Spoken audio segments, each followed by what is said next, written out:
వారి కష్టకాలమందు వారు యెహోవాకు మొరపెట్టేది, ఆయన వారి ఆపదల నుండి వారిని విడిపించును. దేవునామానికి మహిమ కలుగును గాక.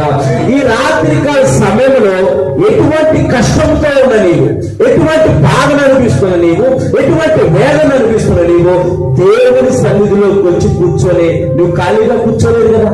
దేవుని సన్నిధిలోకి వచ్చి నువ్వు ఖాళీగా కూర్చోలేదు, మౌనంగా ఉండలేదు కనుక ఆయన నీ కష్టాలను చూస్తున్నాడు, ఆయన నీ వేదనను చూస్తున్నాడు, ఆయన నీ బాధను చూస్తున్నాడు.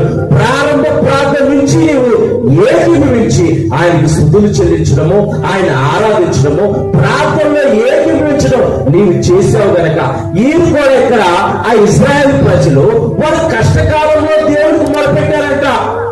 వారి కష్టకాలంలో దేవుడికి యెహోవాకు మొరపెట్టారు. ఆయన వారి ఆపదల నుండి వారిని విడిపించును. ఆనాడు ఇశ్రాయేలు పరిస్థితిని మార్చినది